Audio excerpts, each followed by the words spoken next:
प्रतिनिधि सभाका नवनिर्वाचित सदस्यहरूले आज पद तथा गोपनीयताको शपथ लिँदैछन्। काठमाडौँ चैत 12 गते प्रतिनिधि सभाका नवनिर्वाचित सदस्यहरूले आज पद तथा गोपनीयताको शपथ लिँदैछन्। प्रतिनिधि सभाका ज्येष्ठ सदस्य नेपाली काङ्ग्रेसका अर्जुन नरसिंह केसीले दिउँसो 2 बजे आफ्ना सहकर्मी प्रतिनिधि सभा सदस्यहरूलाई पद तथा गोपनीयताको शपथ गराउनेछन्। यो जानकारी सङ्घीय संसद सचिवालयका प्रवक्ता एकराम गिरीले दिएका छन्।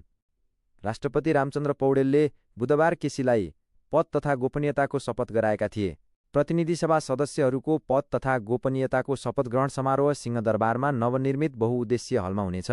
सङ्घीय संसद सचिवालयका अनुसार 47 जना सांसदहरूले नेपाली भाषाबाहेक आफ्नो मातृभाषामा शपथ लिने दर्ता गरेका छन्।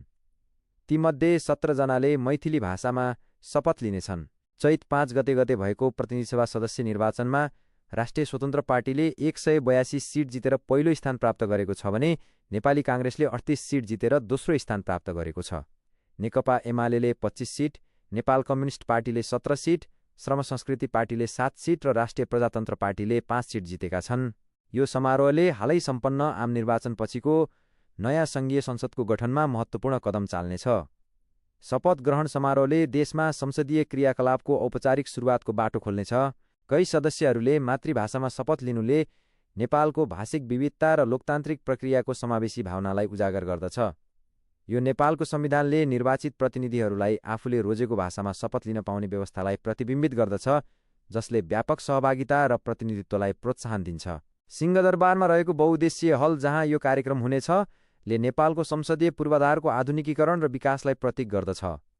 यो नयाँ सुविधा महत्त्वपूर्ण विधायी गतिविधि र समारोहहरूलाई प्रभावकारी रूपमा सञ्चालन गर्न डिजाइन गरिएको छ। प्रतिनिधि सभामा राष्ट्रिय स्वतन्त्र पार्टी सबैभन्दा ठूलो दलको रूपमा उभिएकोले राजनीतिक पर्यवेक्षकहरूले आगामी सत्रहरूमा गतिशील छलफल र नीति बहसको अपेक्षा गरेका छन्।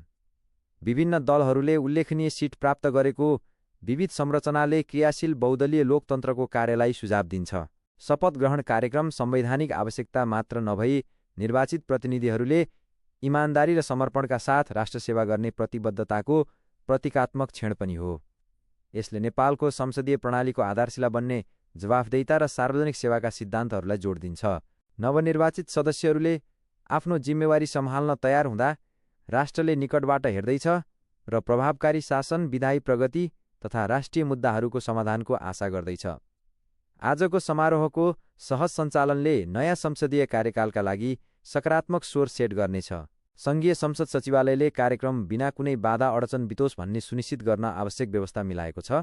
आसन व्यवस्था र प्रक्रियागत औपचारिकताहरू पहिले नै पूरा गरिएको छ।